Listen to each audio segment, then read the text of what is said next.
All right. And check to make sure we are streaming. Let's see.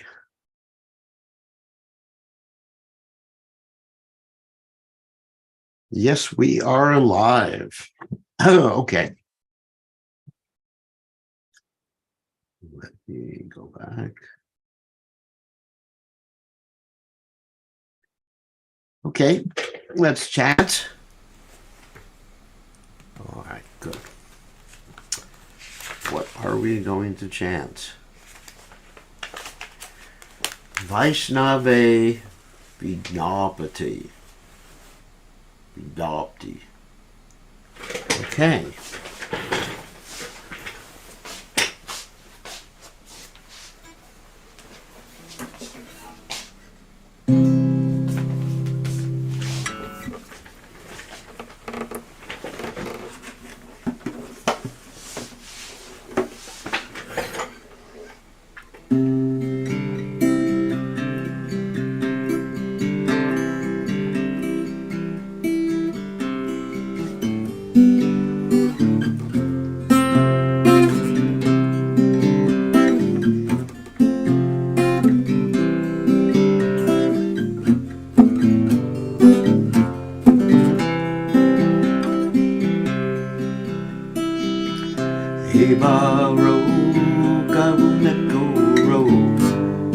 Vaishnava Goswami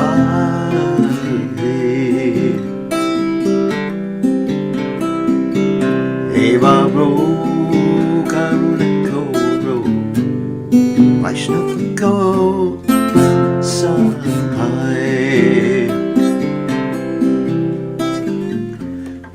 Patita Pavana Toma Pinake Ona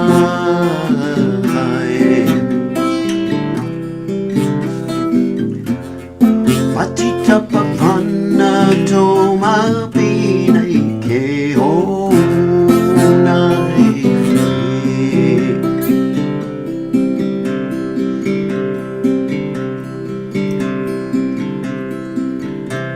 Yalarane Katekele Papa Dure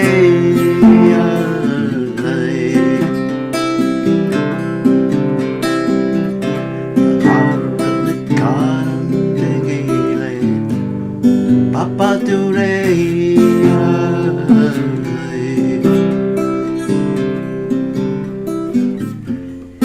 Hey Mono tu yalla Prabhu Givakuta Pai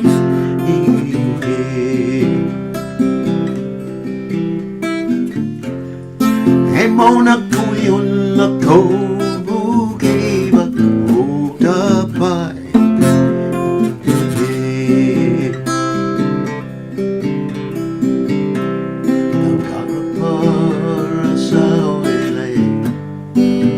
Deva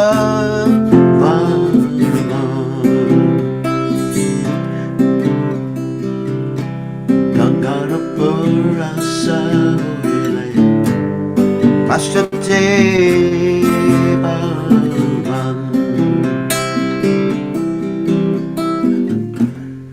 Dashane Putra Goroe Tomaraga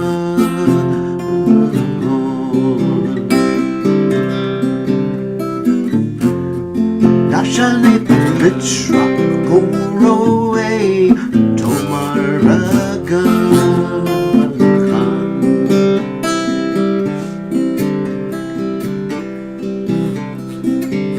Haristane Apurate Tare Are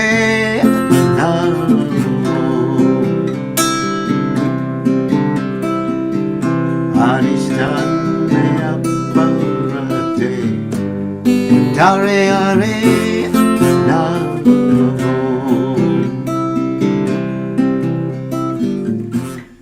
Tomastane Apurate Nai Paritra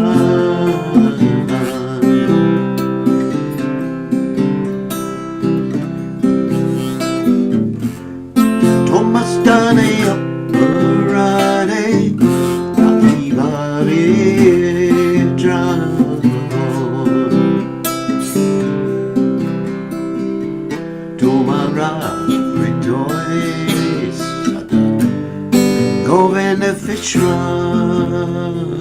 rose. Tumara rejoice, go beneficial rose.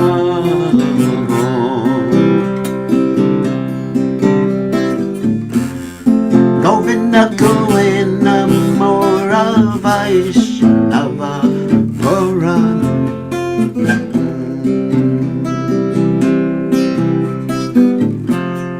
Govinda Govinda Mora Vaishnava Puran.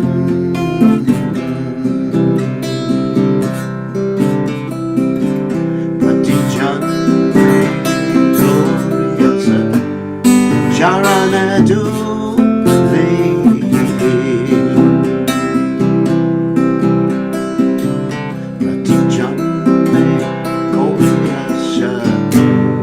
Charana do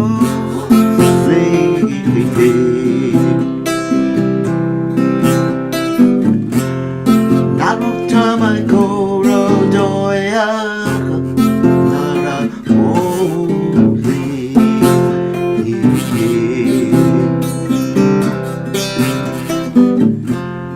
Naruttama Goro Doya Nara Holy.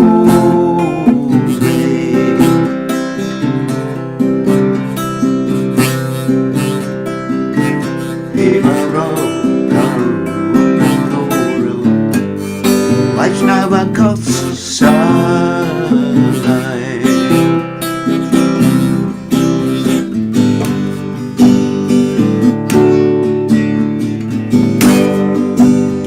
Hey Prabhupada Prabhupada Prabhupada Jaya Prabhupada Prabhupada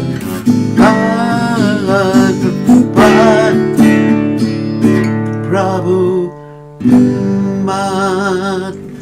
Jai Om Vishnupad Paramahansa Parvatikacharya also Teta such as Shimad His Divine Grace Rabaya Chananava Bhaktivedanta Goswami Srila Prabhupada Ki Jai ISKCON Founder Acharya Srila Prabhupada Ki Jai Ananta Koti Vaishnava Vrinda Ki Jai Namacharya Srila Haridas Thakur Ki Jai Prem Se Kaho Shri Krishna Chaitanya Prabhu Nityananda Shidwaita Gadadha Shiva Siddhi Gaur Bhakta Vrinda Ki Jai Shri Shri Radhakrishna Gopa Gopinath Saim Kund Radkunda Giri Govardhan Ki Jai Vrindavanam Ki Jai Maturadam Ki Jai Jagannath Swami Ki Jai Yamunamai Ki Jai Srimati Lasi Devi Ki Jai Samaveda Bhakta Vrinda Ki Jai Gaur Premananda Hari Haribo.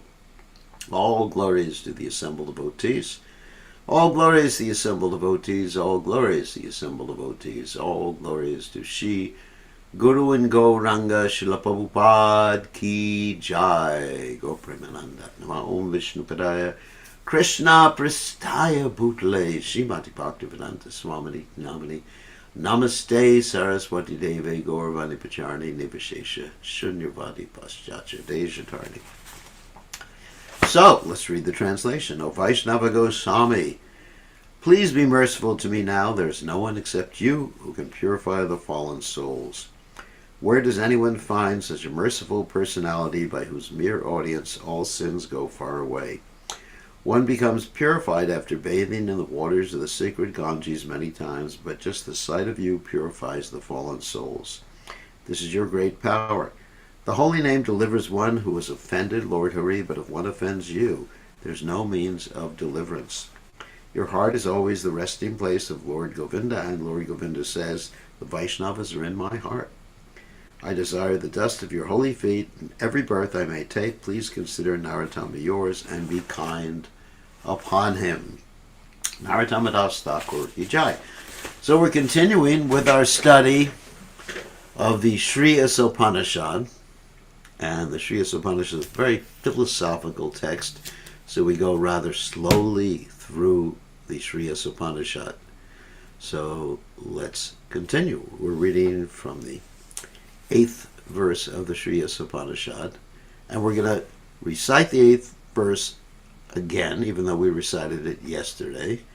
And then we're going to go to where in the purport we left off. So first, Om Gana Tibidanda Shah, Gananjana Shalakya Chakshur Meditam Yenitasmai Shri Guru Namaha. I offer my respectful obeisances under the lotus feet of my spiritual master, His Divine Grace, A.C. Bhaktivedanta Swami Srila Prabhupada, who kindly opened my eyes with a torchlight of knowledge while I was blinded in the darkness of ignorance. Srila Prabhupada Ki Jai.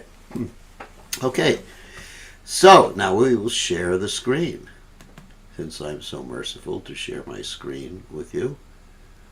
All right, and first we're going to read the verse and the translation of the verse. Here we go. Let me just set this up.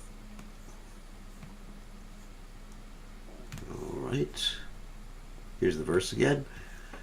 Saparyagat shukram makayam havranam ashnaviram shudam apapavidam kaviramanishi paribu swayambur yatatyatortan vyadatach chashvati samabhya. Okay, and the translation is, whoops, a little too far. Such a person must factually know the greatest of all the personality of Godhead, who is unembodied. Remember how we explained unembodied? He doesn't take a body. He is his body. Omniscient, which means sees everything, knows everything, past, present, and future. Beyond reproach, in other words, whatever he does is good, even though if you did it, it wouldn't be good. Without veins, because he has a spiritual body. Pure and uncontaminated, because that's his nature. The self-sufficient philosopher, in other words, he doesn't have to go to any other philosophy or scientist or anyone to find out about anything. And then the last one has been fulfilling everyone's desires since time immemorial, because as Krishna is in the heart, what is he doing? Well, we know what he's doing. He's giving everyone intelligence, remembrance, and forgetfulness according to their desires. Okay, so now we will go back to the purport where we left off. And first we're going to stop sharing and then go back to the screen that has the middle of the purport. Here we go. All right, in the purport to this particular verse. And very good. God is described here as Paribhu, the greatest of all. No one is greater than or equal to him, obviously. Other living beings are described here as beggars who ask goods from the Lord. In other words, whatever you get comes from Krishna. The Lord supplies the things the living entities desire. If the living entity, let me explain something about that. You got to watch your desire. Because if you desire the wrong thing, then it may be more entangling, or it may be just plain old stupid. Like, let me give you the example that Prabhupada gives. Once upon a time, there was a lady in the forest, and she was collecting firewood, and in India, they put the firewood on their head, or heads, and they carry the firewood in such a fashion. So they're really expert at balancing things on their heads, and therefore, usually you find the ladies have very, very good posture. So this old lady, she put a whole bundle of firewood on her head. And when she put it on her head, she somehow or other didn't have the best balance, or she slipped, and the firewood fell to the ground. The whole bundle was strewn all over. And she started crying because she had put so much effort into putting the firewood on her head in a bundle. She was crying and crying, and she started to chant God's name with great longing devotion. Help, God!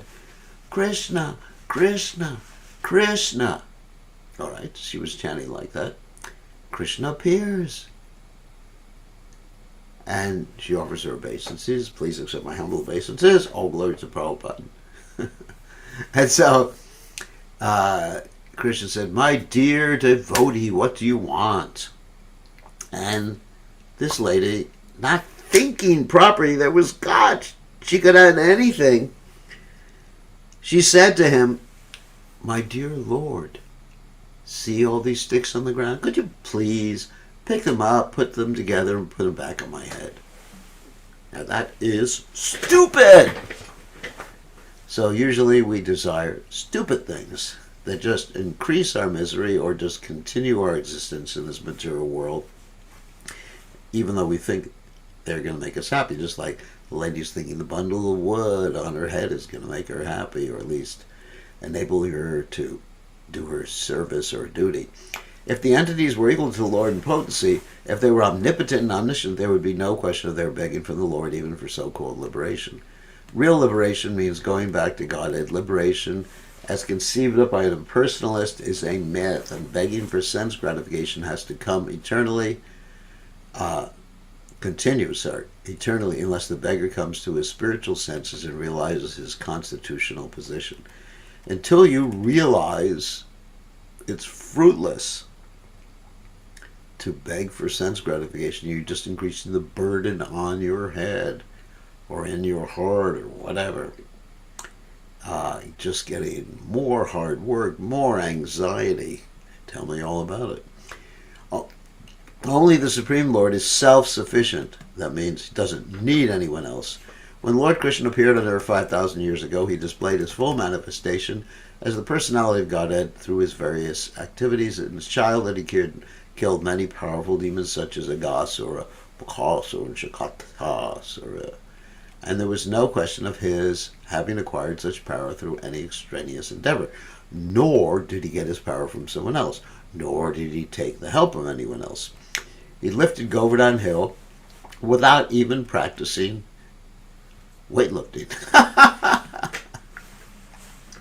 That's funny.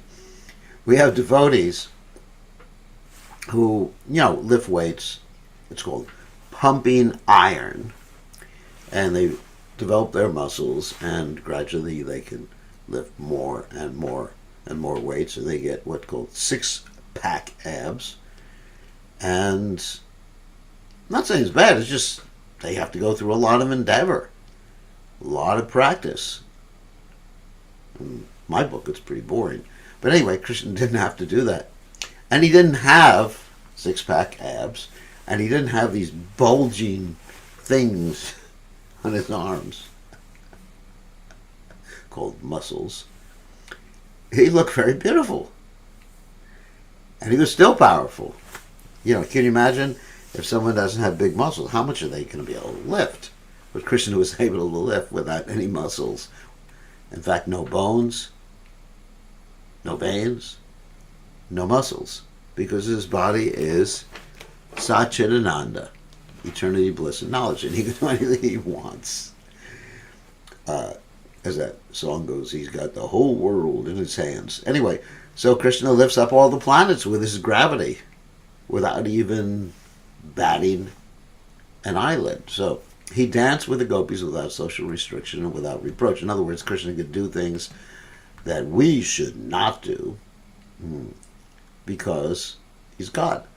Although the gopis approached him with a paramour's feeling of love, the relationship between the gopis and Lord Krishna was worshipped even by Lord Chaitanya, who was a strict sannyasi and a rigid follower of disciplinary regulations. To confirm that the Lord is always pure and uncontaminated, Sri Isopanisad describes him as Shuddham, antiseptic, and apapavidam, prophylactic. That means he's aseptic and antiseptic. Okay, let's use those two words. Aseptic means there's no impurity. Antiseptic means he can cure an impurity. Like if you have, let's say, an infection, or you cut yourself, you may put the antiseptic on, right? To actually keep yourself from getting infected or even get rid of the infection. He is antiseptic in the sense that even an impure thing can become purified just by touching him. The word prophylactic refers to the power of his association. As mentioned in the Bhagavad Gita 9:30-31, in the beginning, a devotee may appear to be sudurachara, not well behaved, but he should be accepted as pure because he is on the right path. Now that verse is often misused by devotees, like devotees who are fallen.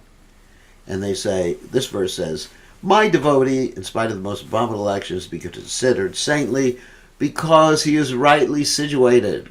Quickly he attains the right result, or quickly he gets Krishna conscious. Well, got news for you. It's not that if a devotee, a neophyte devotee, does something bad, he's still considered saintly. Nope. If someone makes an accidental mistake, fall down, whatever you may call it, that's one thing. Yeah, so one could be forgiven, he's still saintly, he had a little slip of the tongue or something like that. But something premeditated or continual is another thing. Prabhupada explained it in that way. This is due to the prophylactic nature of the Lord's association. The Lord is also apapavidam because sin cannot touch him, even if he acts in a way that appears to be sinful. What? Dancing with all those girls in the middle of the night.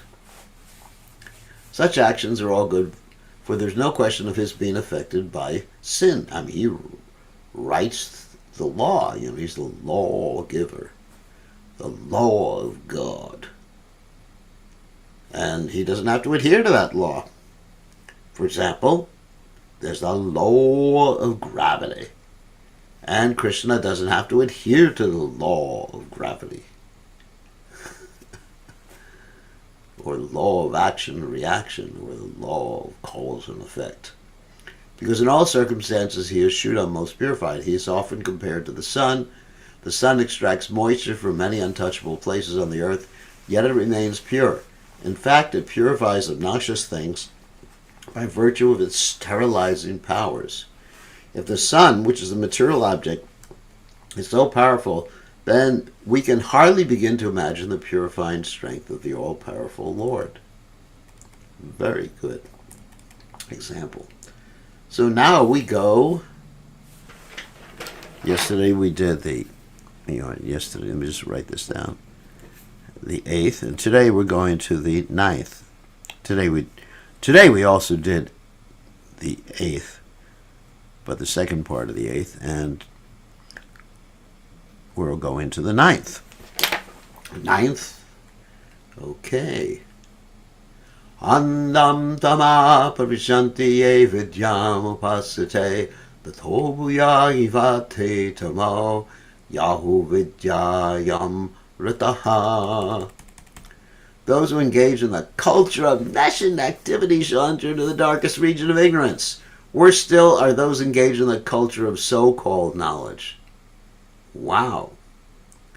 So, culture of nescient activities. Nescient activities means the karmic activities.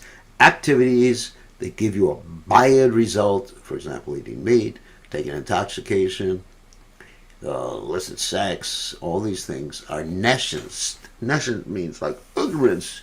Sometimes you'll say to someone who is really groggy, even if they haven't taken intoxication. For example, sometimes someone will wake up in the morning and they'll go, you're really nescient. You're full of nescience. It means ignorant activities. Activities just meant for gross, sensual gratification.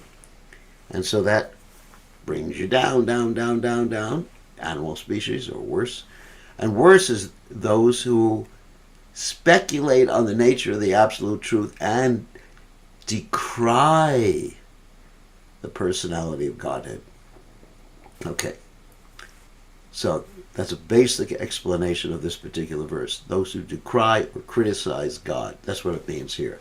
Not simply those who say, I think it may be hot today, I think it may be cold today, I think you look good in those clothes, I think you look bad in those clothes. That's a type of speculation, but that's not really what this verse indicates. It indicates those who speculate about God and they criticize God based on that speculation. Oh, God doesn't have a personality. He's impersonal. Okay, let's go on with the purport. This mantra offers a comparative study of vidya and avidya. Vidya means knowledge, avidya means ignorance. So Prabhupada explains that here. Avidya or ignorance is undoubtedly dangerous, but vidya or knowledge is even more dangerous when it's mistaken or misguided. It's a type of avidya anyway. Vidya that's mistaken or misguided is a type of avidya. This mantra of Sri Isopanisad is more applicable today than any time in the past. Modern civilization has advanced considerably in the field of mass education, but the result is that people are more unhappy than ever before because of the stress placed on material advancement to the exclusion of the most important part of life, the spiritual aspect. As far as Vidya is concerned, the first mantra has explained very clearly that the Supreme Lord is the proprietor of everything, and that forgetfulness of this fact is ignorance. Of course, remember that mantra? It's Isha Vashamidam Sarvam, Yatkancha Jagajan Jagat, Tena Chiktena Bunjitha Madgritha, Krishnasviddanam. What does that mantra say?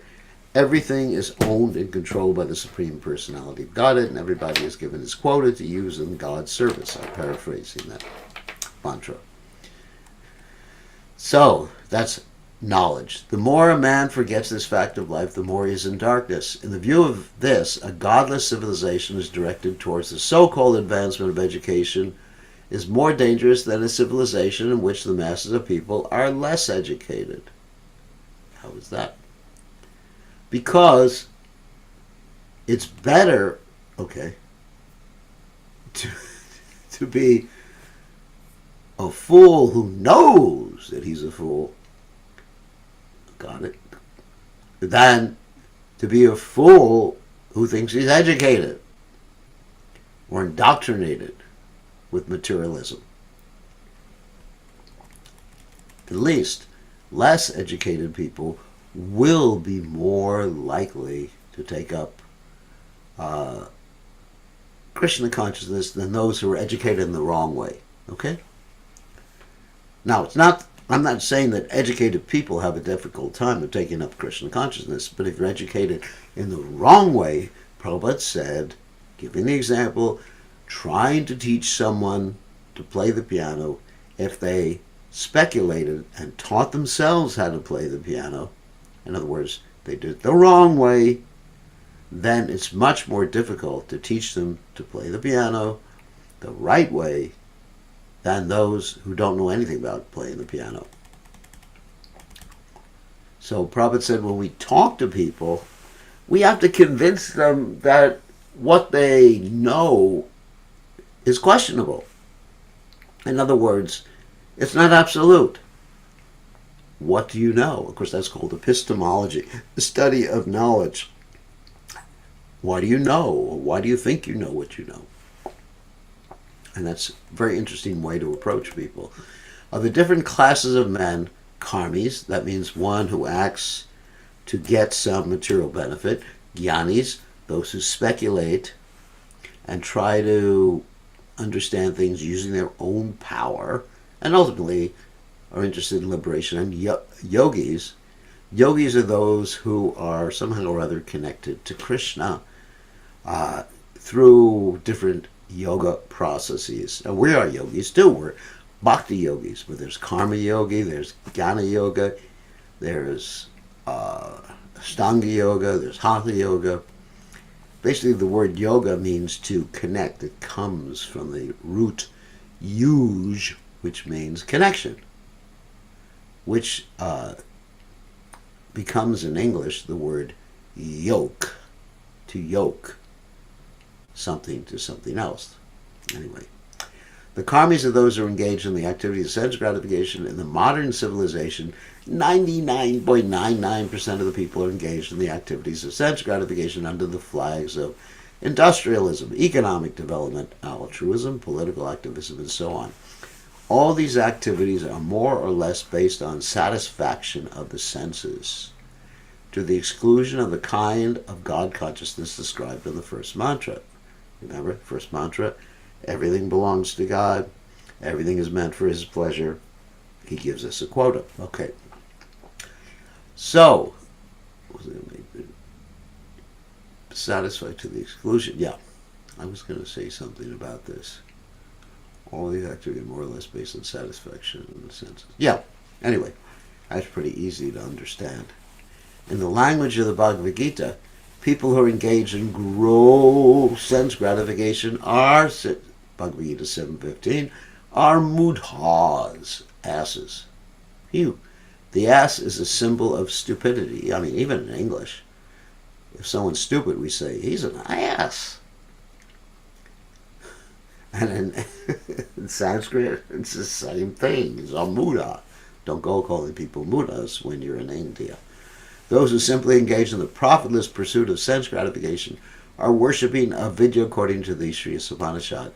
And those who play the role of helping this sort of civilization in the name of educational advancement are actually doing more harm than those who are on the platform of gross sense gratification. In other words, some people have the philosophy, what is it? The Epicurean philosophy. What's the Epicurean philosophy? Eat, drink, and be merry, for tomorrow you will die or may die. And in India, there was a person named Charvaka who had a similar philosophy. He said, beg, borrow, or steal. Get yourself some ghee. Because in India, material enjoyment, or at least the enjoyment of the senses, is based upon ghee. That is a fact. Most of you basically don't understand, even the people from India in general, don't understand how great ghee tastes. And of course, I'm not saying you should eat a lot of things with ghee, but Prabhupada cooked everything with ghee or butter in the beginning days of the movement. I was just listening to one memory that one of the first sacrifices that Srila Prabhupada performed, he wanted ghee or butter for the sacrifice, and the devotees didn't have enough money. So what did they buy? Margarine. And when they bought margarine, that's like vegetable, soybean, whatever, he tried to light a fire and the thing would just like sputter. So it's quite interesting. The advancement of learning by a godless people is as dangerous as a valuable jewel on the hood of a cobra. A cobra is decorated with a valuable jewel is more dangerous than one not decorated, because you're going to be attracted to the cobra with a valuable jewel. Or a wolf in sheep's clothing is more attractive than a wolf dressed like a wolf. Of course, a wolf doesn't dress. I mean, very few people would approach a wolf and want to pet the wolf. However, if you saw a wolf and the wolf had like a sheep's outfit on it, you'd want to go up and, the sheep has a lot of nice hair on him or her. In the Hari Bhakti Shuddhaya 3:11-12, the advancement of education by a godless people is compared to decorations on a dead body. In India, as in many other countries, some people follow the custom of leading a procession with a decorated dead body for the pleasure of the lamenting relatives.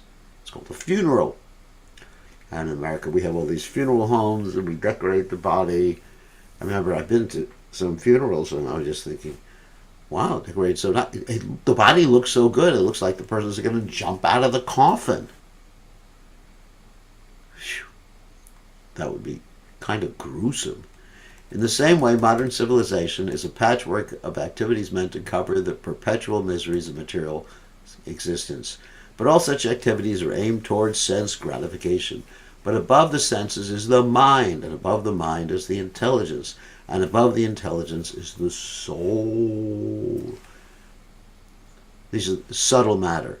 Mind, intelligence, and of course what's left out here is the false ego, and then there's the soul. Thus the aim of real education should be self-realization, realization of the spiritual values of the soul. Any education which does not lead to such realization must be considered avidya or nescience. And to culture such nescience means to go down to the darkest regions of ignorance. Now you're going to find it very interesting in the next verse of the Isopanisad, which we probably won't get to today. According to the Bhagavad Gita 2:42, 7:15, mistaken educators are known as Vedavata Rata, confused by the words of the Vedas, and Mayaya Apritagyana, which basically means those whose knowledge has been stolen by illusion. They may also be atheistic demons, the lowest of men. Those who are Vedavata Rata pose themselves as very learned in the Vedic literature, but unfortunately they are completely diverted from the purpose of the Vedas. Wow. And I've seen this, amongst even some devotees. They take excerpts from the Vedic literatures to justify their particular outlook, and those excerpts are from the materialistic part of the Vedas, which is ultimately meant to bring one to a higher platform. So, because as we mentioned before, Krishna says in the Gita that Trigunya Vishya Veda, that most of the Vedas are dealing with the three modes of nature. Why do most of the Vedas deal with the three modes of nature? Because everybody's in the three modes of nature, and so if people accept Vedic knowledge, if you deal with the Vedic knowledge in the three modes of nature, it will gradually elevate you. But that's not the purpose of the Vedas.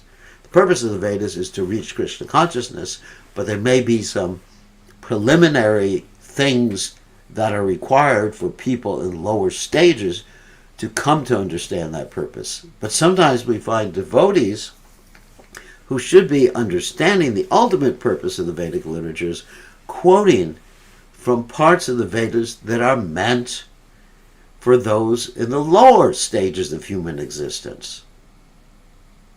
For example, you can quote from the Vedas about eating meat, offering the goat to the goddess Kali once a month, right?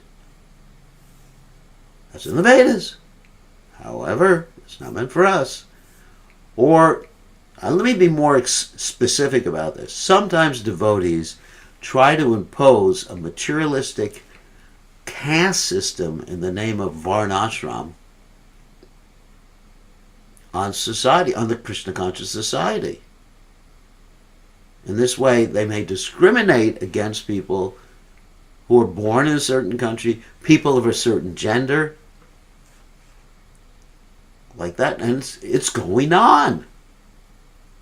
It's really going on.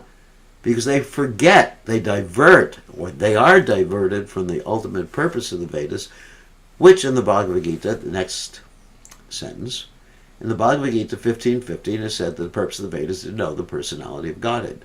But these Vedavata Rata men are not at all interested in the personality of Godhead. On the contrary, they are fascinated by such fruitive results as the attainment of heaven and materialistic divisions of society. I'm adding that one, particular one. As stated in Mantra 1, we should know that the personality of Godhead is the proprietor of everything, and that we must be satisfied with our allotted portions of necessities of life. The purpose of all Vedic literature is to awaken this God consciousness in the forgetful living being, and the same purpose is presented in various ways in the different scriptures of the world for the understanding of a foolish mankind. Thus, the ultimate purpose of all religions is to bring one back to God. And we don't criticize any religion that has as its purpose to bring people to God, to love God. That's the test. Prabhupada said the test of a religion is how its adherents are developing love of God. But the Vedavata Rata people, and it said, we got these people, I know a lot of them, Instead of realizing that the purpose of the Vedas is to revive the forgetful soul's lost relationship with the personality of God, and take it for granted that such side issues as the attainment of heavenly pleasure for sense gratification, the lust for which causes the material bondage in the first place, are the ultimate end of the Vedas, or they take some other material goal. Such people misguide others by misinterpreting the Vedic literature. Sometimes they even condemn the Puranas, which are authentic Vedic explanations for laymen. The Vedavata-ratas give their own explanations of the Vedas, neglecting the authority of great teachers or acharyas. Wow, that is so powerful. I mean, I should quote that. They also tend to raise some unscrupulous person from among themselves and present him as the leading exponent of Vedic knowledge. Oh my God. Oh my God. I definitely have to take that as a quote. Give me a second. I want to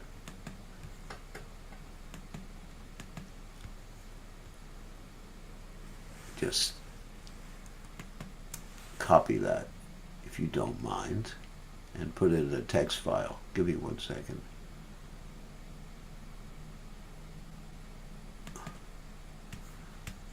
Because sometimes you find these things that are really good, and you forgot that they were there. Okay, got it. Let's go back to there. Okay. Whoops. Wrong one. Hold on a second. Okay. Okay. Such Vedavata-ratas are especially condemned in the mantra by the very appropriate Sanskrit words Vidyayam Rataha. Vidyayam refers to the study of the Vedas because the Vedas are the origin of all knowledge. Vidya and Rata means those engaged. Vidyayam Rata thus means those engaged in the study of the Vedas. The so-called students of the Vedas are condemned herein because they are ignorant of the actual purpose of the Vedas on account of their disobeying the Acharya. Such an important section. Such Vedavata-ratas search out meanings in every word of the Vedas to suit their own purposes. They do not know that the Vedic literature is a collection of extraordinary books that can be understood only through the chain of disciplic succession. Let me just copy that one too.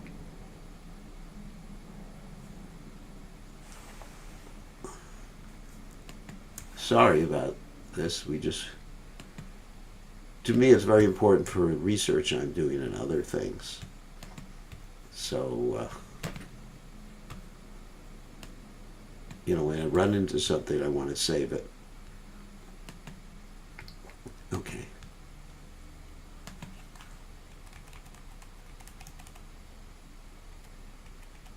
Okay.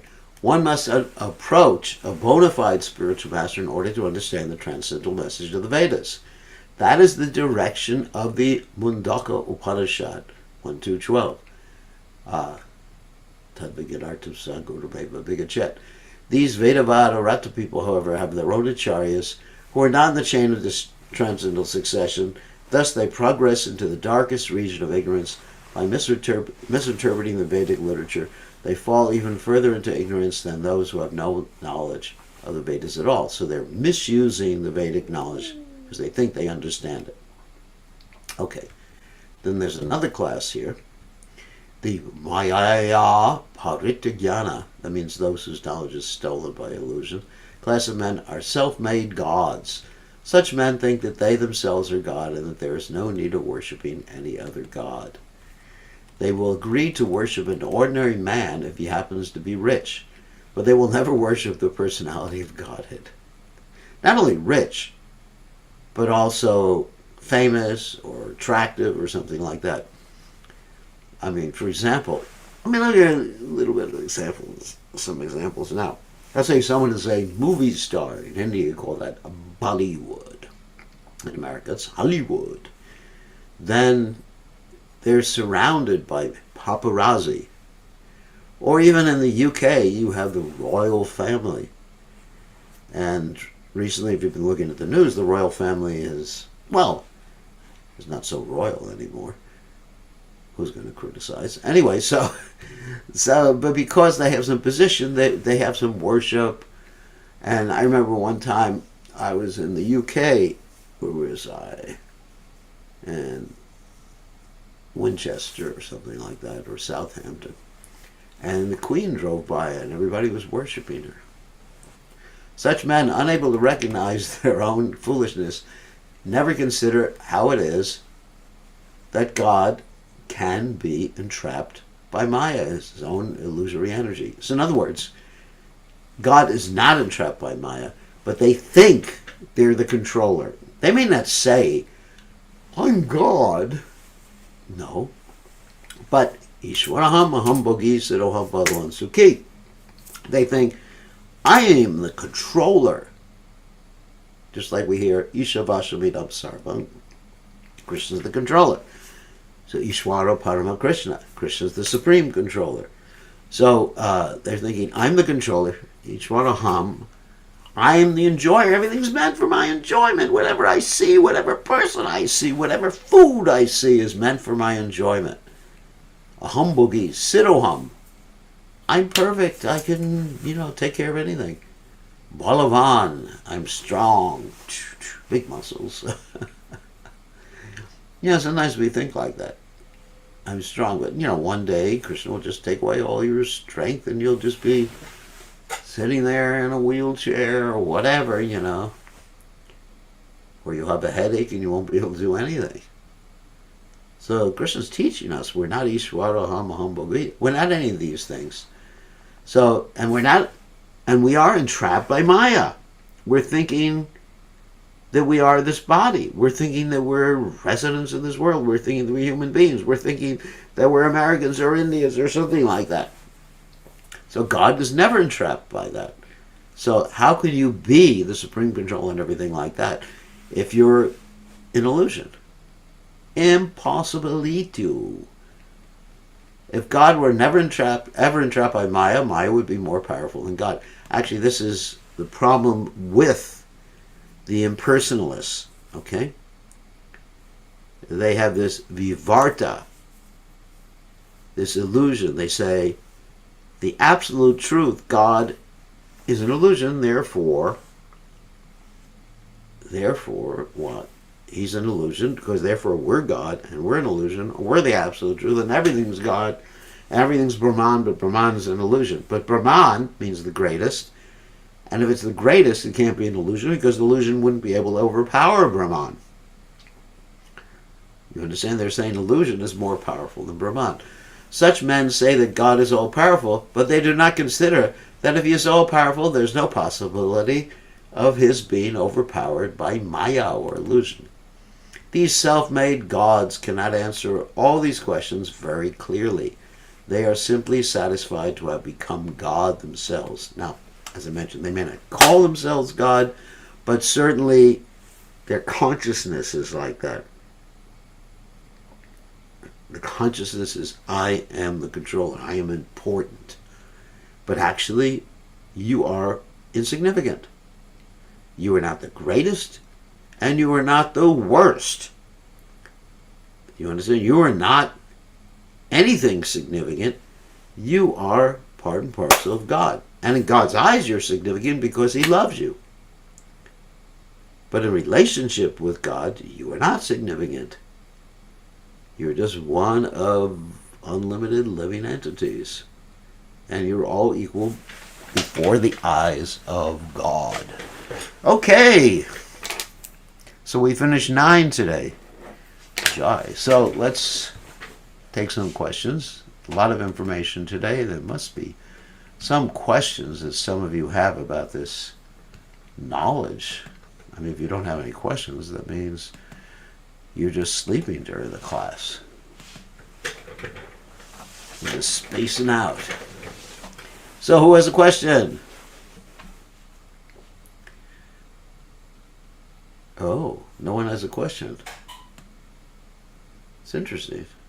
You can raise your hand, type in the text window, and you can even send a private text to me if you're shy, or raise your hand or unmute yourself.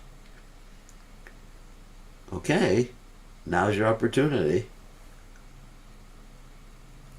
Come on. Okay, we'll count. Okay, Sam, you have a question. Hare Krishna. Hare Krishna. My question is, what happens to the uninitiate who doesn't finish his devotional service?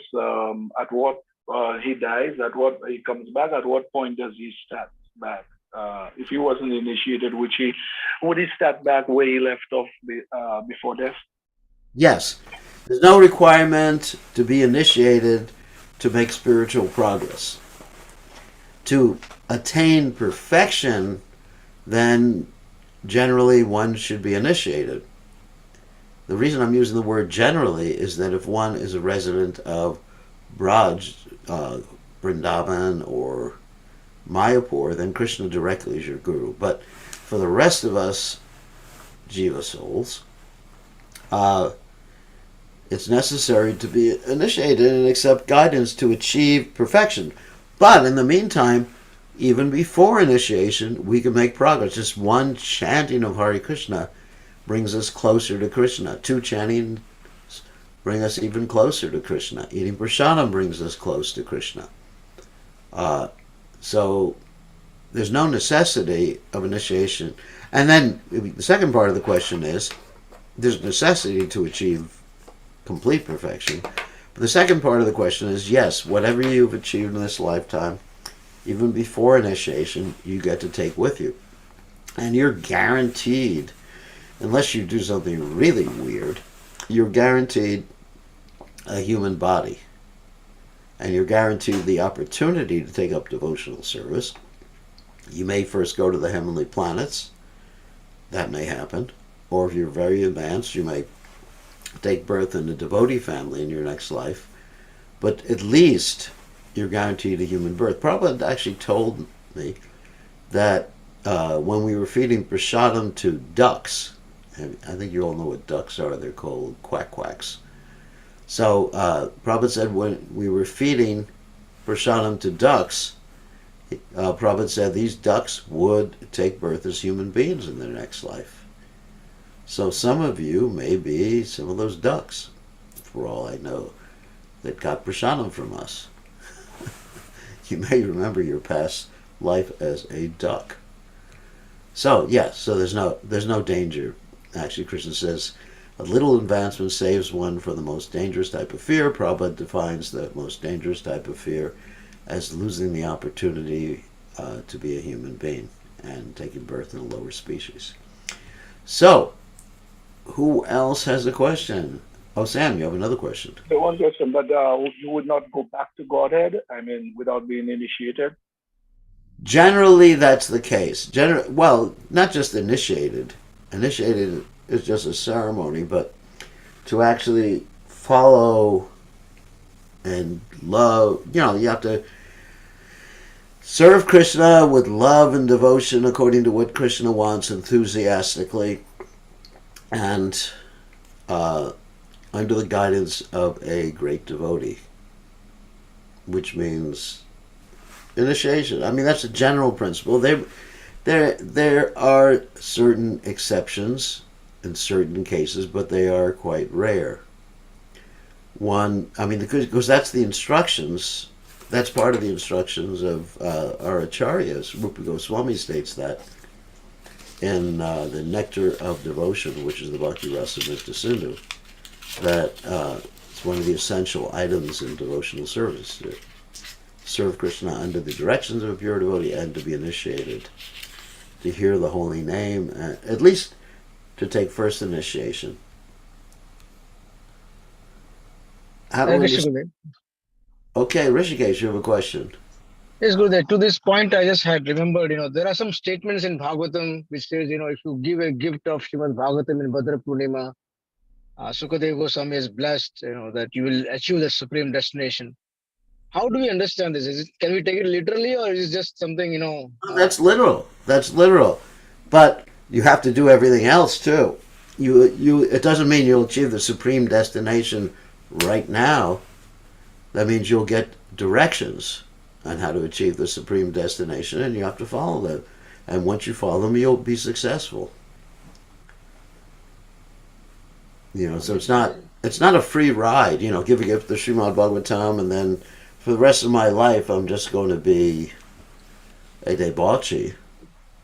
No, it's not going to deposit. You follow Gurudev, but come to the level of prema is kind of very hard to come to that level of prema. There's a very high stage. It will take multiple births. That's why I was thinking. What if No, you but don't achieve the stage of prema? if yes, it may take some time. It may take multiple births. At the same time, if one serves a pure devotee, such as Divine Grace Srila Prabhupada, that's a shortcut.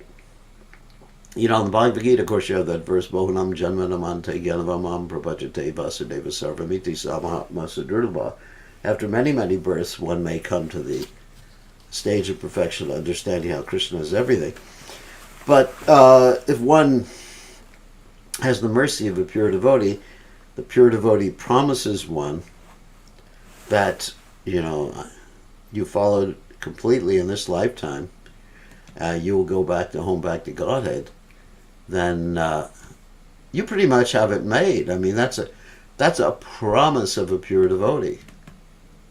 So there's and so these benedictions listed, yes, and will happen in the future. You will go back to Godhead, but maybe not within this very lifetime. But you will go back within this very lifetime if you get the guarantee of a pure devotee. And we are so fortunate that we got the guarantee of a pure devotee, right? Vivo. That's so nice. So, a pure devotee, which is Divine Grace Srila Prabhupada. I mean, we're extremely fortunate. Okay. Thank you, Gurudev. Okay, so Atmanandani asked the question about 434, Tadvini Pranipatena Paripashnena Sevaya Upadekshanti Te Gyanas Gyanam Gyaninas Tattva Darshanaha, which is actually a very important verse in the Bhagavad Gita. Just try to learn the truth by approaching a spiritual master, Tadvini Pranipatena, render service, inquire submissively. It's such a spiritual master will impart knowledge to you. Such a spiritual master who has seen the truth will impart knowledge to you. Yes. So for some people, how do I understand this? Some not needing a spiritual master. Some people who are in certain situations, extremely rare, Krishna may act as the spiritual master. Of course, Krishna is the original spiritual master. He's Chaitya Guru. But if you're in Vrindavan, then Krishna directly is your spirit. You still need a spiritual master. Krishna directly, and the residents of Vrindavan are different than the rest of us. Those born in Vrindavan, I mean, they're very exalted souls. That's the last birth. Even the monkeys in Vrindavan. Now, don't ask me the question, who was the spiritual master of the monkeys? that one will be a difficult question to answer. But even the monkeys in Vrindavan are going back to home, back to God, and the pigs in Vrindavan are going back to home, back to Godhead. They're so exalted. And they became pigs or they became monkeys because they didn't follow the four regulated principles too well in their last life. So for those of you, this is actually interesting, for those of you who are not following the four regulated principles strictly, for some reason or other, oh my God, I think you get where I'm going. So I'm not going to even say, because people get very upset with me. And we'll see you in Vrindavan. Sometimes actually when I go to Govardhan and I see some monkeys, I just address them as Prabhu. Because, they were they are very exalted personalities, but they slipped in their last life or made a deliberate slip. Something happened. So, Monkey Prabhu. Or Pravi for a female monkey. Monkey Prabhu and Monkey Pravi. Or Mataji. Sorry about that. So anyway, we have to end now. And we'll see everybody tomorrow. And tomorrow we're going to do text 10. Thank you very much. All glories to His divine grace.